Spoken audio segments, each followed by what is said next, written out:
கமலா ராதிகா கிட்ட சொல்றாங்க, ராதிகா கோபி மாப்பிள்ளைய எப்படியாவது எவ்வளவு சீக்கிரம் அங்கிருந்து இங்க கூட்டிட்டு வர முடியுமோ கூட்டிட்டு வந்துடணும். அதுக்கு மயூரிய ஒரு காரணமா சொன்னா அவர் உடனே இங்க வந்துருவாருன்னு எனக்கு நம்பிக்கை இருக்கு அப்படின்னு சொல்லிட்டு ராதிகாக்கு ஐடியாவை எடுத்து கொடுக்குறாங்க கமலா.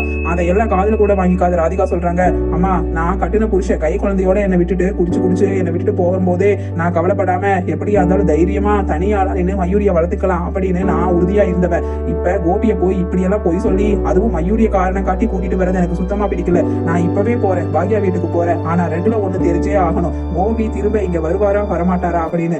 ஏன்னா அவர் ஆடுற இந்த இருதலை கொல்லி நாடகத்துக்கெல்லாம் நான் ஒன்னும் நம்பிட்டு இருக்க மாட்டேன். ஏன்னா ரெண்டுல ஒண்ணு தெரிஞ்சா நம்ம அடுத்த முடிவு எடுத்துட்டு போயிட்டே இருக்கலாம் அப்படின்னு சொல்லிட்டு ராதிகா வேகமா அங்க கேட்டை திறந்துட்டு பாக்யா வீட்டுக்குள்ள நுழையிறாங்க. அதை பார்த்துட்டு அங்க சந்தோஷத்துல கோபிக்கு தேவையானதெல்லாம் பண்ணி கொடுத்துட்டு இருக்கிற ஈஸ்வரிக்கு சரியான கோபம் வந்து, ஏ ராதிகா உன்னதான் நான் அடிக்கடி இங்க வரக்கூடாது, கோபியை தொந்தரவு பண்ணக்கூடாது, அவனை ஸ்ட்ரெஸ் பண்ணாதானே நான் சொல்லி விட்டுருக்கேன்ல, மறுபடியும் எதுக்கு இன்னைக்கு இங்க வந்திருக்க அப்படின்னு சொல்லிட்டு கேக்குறாங்க ராதிகா கிட்ட. உடனே ராதிகா சொல்றாங்க, அம்மா இங்க பாருங்க, நான் இந்த நாடகத்தை எல்லாம் நான் நம்ப விரும்பல. அதனால நான் உங்க முன்னாடியே நான் கோபியை கூப்பிட்டு ரெண்டுல ஒண்ணு கேட்டே ஆகணும். ஒண்ணு அவர் எனக்கு கணவரா அந்த வீட்டுக்கு வர்றாரா, இல்ல பழையபடி பாக்யா அவரோட பசங்க அம்மா அப்படின்னு நீங்க அவரை இங்கேயே வச்சுக்கிறீங்களா, இல்ல அவரோட மனசு இங்கேயே இருக்கத்தான் ஆசைப்படுதா அப்படிங்கறத உறுதியா தெரிஞ்சாதான் நான் எனக்கான அடுத்த வேலையை நான் ஏற்பாடு பண்ண முடியும்னு சொன்ன உடனே ஈஸ்வரி சொல்றாங்க, ஆமா ஆமா டே கோபி வந்து சொல்லிடுடா, நீ கட்டின தாலிய அவகிட்ட இருந்து வாங்கிட்டு உன் கூட அங்க வர்றதுக்கு எனக்கு பிடிக்கல அப்படின்னு சொல்லி இவளை வெளியே பிடிச்சு தள்ளுடா அப்படின்னு சொல்லிட்டு ஈஸ்வரி சொல்றாங்க. உடனே ராதிகா சொல்றாங்க, ஈஸ்வரி பாக்யா எல்லாத்து முன்னாடியுமே இங்க பாருங்க, இந்த குடும்பத்துல இருக்கிற எல்லாத்து முன்னாடியும் தான் நான் சொல்றேன், சும்மா என்ன பிடிச்சு வெளியில தள்ளுன்னு சொல்ல வேண்டாம். இப்ப கோபி வாயில இருந்து ஒரே ஒரு வார்த்தை வந்துருச்சுன்னா அதுக்கப்புறம் நான் இவரை திரும்பி கூட பார்க்க மாட்டேன். அவ்வளவு ஏன் இவர் கட்டின தாலி என் கழுத்துல தொங்கிட்டு இருக்கு, அதை நான் கழட்டி கொடுத்துட்டு போயிட்டே இருப்பேன் அப்படின்னு சொல்லிட்டு ராதிகா சொன்ன உடனே கோபி அங்க என்ன சொல்றதுன்னு தெரியாம முழிச்சுட்டே இருக்காரு. ஆனா ராதிகா விடுறதா இல்ல, கோபி நீங்க சொல்லுங்க, உங்களுக்கு என்ன என் கூட வாழ்றது பிடிச்சிருக்கா இல்லையா, இல்ல உங்க அம்மா சொல்ற மாதிரி என்ன பிடிக்கல அப்படின்னு வெளியில ஓப்பனா இப்பவே இங்கேயே சொல்லிடுங்க. அதுக்கு தகுந்த மாதிரி என் மனசை மாத்திட்டு நான் வாழ்றதுக்கு பழகிக்கணும்ல, அதுக்கு கொஞ்சம் காலம் ஆகும். அதனாலதான் நீங்க உங்க முடிவை இப்பவே இந்த இடத்துல சொல்லிட்டீங்கன்னா பாக்யாவுக்கும் ஒரு குழப்பம் தீரும். ஏன்னா அவங்களுக்கும் உங்களை இங்க கூட்டிட்டு வந்து வச்சுட்டு திரும்ப நீங்க அங்க என் வீட்டுக்கு வருவீங்களா வரமாட்டீங்களா எப்படி அனுப்புறதுன்னு நிறைய குழம்பி போய் தான் இருக்காங்க. பாக்யா இந்த நேரத்துல என்ன நீங்க ஒண்ணுமே பேசாம இருக்கீங்க, உங்களுக்கு விட தெரியணுமா வேண்டாமா, கோபி உங்க கூட வாழ விருப்பம் இருக்குன்னு சொல்றாரா இல்லையாங்கிறத நீங்களே கேட்டுக்குங்க. இல்ல உங்க கூட தான் வாழ விருப்பம் இருக்குன்னு சொன்னா நீங்க சந்தோஷமா உங்க கணவரை நீங்க பழையபடி வச்சுக்கலாம் அப்படின்னு சொல்லிட்டு ராதிகா கோபத்துல பேசுறாங்க கோபியை பார்த்து. ஆனா கோபி அந்த நேரத்துல என்ன சொல்லுவானோ அப்படின்னு சொல்லிட்டு ஈஸ்வரி பரிதாபத்தோட பாக்குறாங்க. அது மட்டும் இல்லாம செழியன் இனியா எல்லாருமே, டாடி நீங்க சொல்லுங்க, நான் பாக்யா கூட தான் வாழ்வேன், இங்க இந்த வீட்டுல எங்க அம்மா பசங்க பாக்யான்னு எல்லாரும் கூட தான் சந்தோஷமா வாழ்வேன்னு சொல்லுங்க டாடி சொல்லுங்க அப்படின்னு சொல்லிட்டு இனியாவும் செழியனும் அங்க கோபியோட கையை பிடிச்சிட்டு நிக்கிறாங்க. அப்ப பேசுற பாக்யா சொல்றாங்க, எவ்வளவு மிஸ்டர் உங்களை தானே கேக்குறாங்க, பதில் சொல்லுங்க. ஆனா இதுல ஆப்ஷன் வைக்கிறதுக்கே சான்ஸே இல்ல, ஏன்னா ரெண்டாவது ஆப்ஷனா என்ன வச்சிருக்கிறதுக்கு என்னோட சம்மதம் வேணும். ஆனா எனக்கு உங்க கூட வாழ்றது ஒரு துளி கூட பிடிக்கல அப்படின்னு பாக்யா சொல்றாங்க கோபி கிட்ட. உடனே கோபி சொல்றாரு, பாக்யா நீ பழச மனசுல வச்சுட்டே என்ன பிடிக்காம வெறுத்து ஒதுக்கிட்டு இருக்க, ஆனா நான் எல்லாத்தையும் மறந்து மாறி உன் காலில் விழுகிறதுக்கு கூட தயாரா இருக்கேன். நான் என்னது பெரிய தப்பு தான், அதுக்காக நீ என்னை இவ்வளவு கேவலமா ஒதுக்கி வைக்கிறது என்னால தாங்கிக்கவே முடியல. இதனால பாதிக்கப்படுறது எங்க அம்மா பசங்க நீ எல்லாருமே தான். அதை விட என் மனசாட்சியே என்ன ரொம்ப கேவலமா பேசுது. தயவு செஞ்சு நீ ஒரு நாயை விட மோசமா என்ன நினைக்கிற மாதிரி என் மனசுக்குள்ளேயே ஒரு எண்ணம் அப்படின்னு சொல்லிட்டு கோபி சொல்றாரு பாக்யா கிட்ட. பாக்யா அப்படின்னு சொல்லிட்டு திரும்பிக்கிறாங்க. உடனே ராதிகா சொல்றாங்க, கோபி நீங்க இப்ப சொல்லுங்க, வேற எந்த பேச்சுக்குமே இடமில்ல. நான் உங்ககிட்ட கேட்க வந்தது ரெண்டுல ஒண்ணு நீங்க இங்க பாக்யா வீட்லயே இருக்கீங்களா, இல்ல இப்பவே கிளம்பி என் கூட நம்ம வீட்டுக்கு வரீங்களா அப்படின்னு சொல்லிட்டு ராதிகா கேட்கும் பொழுது உடனே கோபி சொல்றாரு, ராதிகா அது வந்து அப்படின்னு சொல்லிட்டு வழக்கம் போல எங்க போறதுன்னு தெரியாம யோசிச்சுட்டே இருக்காரு. உடனே அந்த நேரத்துக்கு பாக்யா சொல்றாங்க, உங்களுக்கு இனிமே இந்த வீட்டுல இடமே இல்ல கோபி, நீங்க ராதிகாவை செலக்ட் பண்ணனா பண்ணுங்க, பண்ணாட்டி அது உங்க மனைவி கணவன் பிரச்சனை.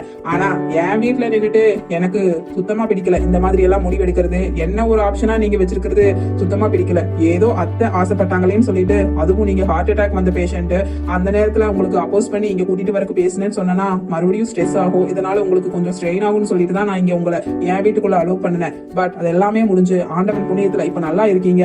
அதுக்கு மேல உங்களுக்கே ஒரு சொரணை சூடு இதெல்லாம் இருந்துச்சுன்னா இங்க இருந்து கிளம்பி போயிடுங்க. இந்த எனக்கு பின்னாடியே வர்றது, வாக்கிங் போறப்ப கூட வர்றது, கிச்சன்ல சமைக்கும் போது கூட வந்து ஹெல்ப் பண்ற மாதிரி நடிக்கிறது, நடுராத்திரியில எந்திரிச்சு நான் வேலை செஞ்சுட்டு இருக்கிறத பார்த்து பரிதாபப்படுறது, இது எல்லாம் சுத்தமா விட்டுருங்க. ஏன்னா இதுக்கெல்லாம் மயங்க மாட்டா இந்த பாக்யா, எத்தனையோ பார்த்து கடந்து வந்தவதா இந்த பாக்யா. அதனால இனி எல்லாம் ஒரு துளி கூட நான் யாரையும் நம்புறதாவே இல்ல சார். நம்பி ஏமாந்தவங்களுக்கு தான் அதோட துரோகத்தோட வழி என்னங்கிறது தெரியும். அதனால சார் நீங்க இங்க பாக்யாவுக்கு ஒரு துளி கூட உறவு கிடையாது, அதனால இங்கிருந்து கிளம்பி போயிட்டே இருக்கலாம் அப்படின்னு சொன்ன உடனே ராதிகா சொல்றாங்க, ஏன் கோபி இப்ப கூட நான் உங்ககிட்ட பிச்சை கேட்கிற மாதிரி கேட்கிறேன், என் கூட வந்து வாழுங்க, என் கூட வந்து வாங்க அப்படின்னு சொல்லிட்டு ராதிகா தாலியை காமிச்சு கேட்கிறாங்க கோபி கிட்ட.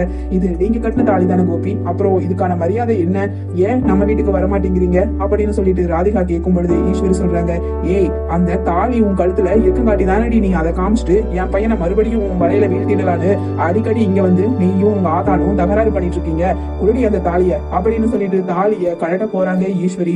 உடனே பாக்யா ஈஸ்வரி கிட்ட கைய நீட்டி, அத்தை நீங்க என்ன காரியம் பண்றீங்கன்னு தெரியுதா, தாலிங்கிறது ஒரு பொண்ணுக்கு எவ்வளவு முக்கியமானதுங்கிறது உங்களுக்கு தெரியாதா, இவ்வளவு பெரிய மனுஷன் தானே நீங்க, உங்களுக்கு இதெல்லாம் நான் சொல்லிதான் புரியணுமா, ஆனா இந்த தப்ப நீங்க செய்வீங்கன்னு நான் கொஞ்சம் கூட எதிர்பார்க்கல அத்தை அப்படின்னு சொல்லிட்டு பாக்யா ஈஸ்வரி கூட சண்டைக்கு போறாங்க. அதுக்கு ஈஸ்வரி சொல்றாங்க, பாக்யா அது தாலிங்கிறது முக்கியமான ஒண்ணுதான், நான் ஒத்துக்கிறேன், அது உன்ன மாதிரி என்ன மாதிரி ஒரு புருஷனை கட்டின பொம்பளைங்களுக்கு, இவளுக்கெல்லாம் இவன் இல்லாட்டி இன்னொருத்தன் அவன் இல்லாட்டி இன்னொருத்தன்னு எத்தனை புருஷன் வேணாலும் தேடிக்குவாளுங்க, அதனால இவங்க கழுத்துல எல்லாம் கோபி கட்டின தாலி இருக்க கூடாது, அதை கழட்டி கொடுத்துட்டு இவ அடுத்த ஷெட்யூல்ல அடுத்தவன் யாராவது சிக்கிறாங்களான்னு போய் தேட போகட்டும் அப்படின்னு சொல்லிட்டு ராதிகாவை கேவலமா பேசுறாங்க ஈஸ்வரி.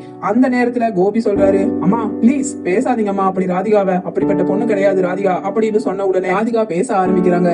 தேங்க்ஸ் கோபி, என்ன உங்க மனைவியா இப்பவும் உங்க உள் மனசுல வச்சிருக்கீங்கிறது இந்த வார்த்தை போதும், அதுதான் உங்க அம்மா கிட்டயே என்ன விட்டு கொடுக்காம ராதிகா அப்படிப்பட்ட பொண்ணு கிடையாதுன்னு சொன்னீங்களே, இந்த ஒரு வார்த்தை போதும் கோபி, அது மட்டும் இல்லாம நீங்க என் கழுத்துல கட்டின இந்த தாலி இதை வச்சுட்டே நாங்க நினைவிலேயே நான் வாழ்ந்துருவேன் கோபி அப்படின்னு சொல்லிட்டு சொல்றாங்க ராதிகா.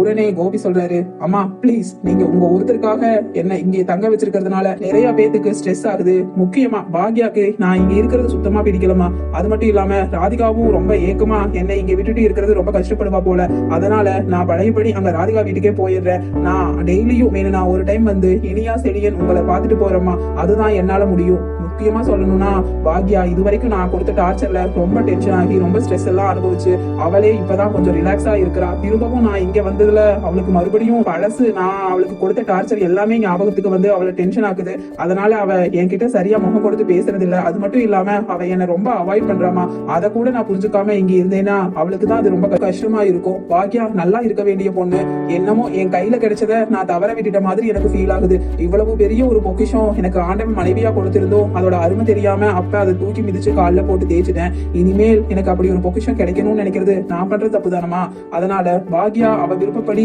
அவளாகவே இருந்துட்டு போகட்டும், திரும்பவும் நான் அவ கூட சேர நினைக்கிறது ராதிகாவுக்கு செய்யற துரோகமும் கூட பாக்யாவுக்கும் முக்கியமா அது சுத்தமாவே பிடிக்கல, நான் திரும்பவும் இங்க வந்து இருக்கிறது அவகிட்ட வழிய பேசுறது எல்லாமே, அதனால நான் திரும்பவும் அங்க ராதிகா வீட்டுக்கே போயிடுறேமா, நான் உங்களை வந்து அடிக்கடி பாத்துக்கிறேன், நீங்க கவலைப்படாதீங்க அப்படின்னு சொன்ன உடனே ராதிகா கண்ணுகளை தொடச்சிட்டு சந்தோஷமா, கோபி வாங்க கோபி போலாம், எங்க உங்க பேக் நான் எடுத்துட்டு வரேன் அப்படின்னு சொல்லிட்டு பேக்கை தூக்கிட்டு கோபியை கூப்பிட்டு கிளம்பிடுறாங்க.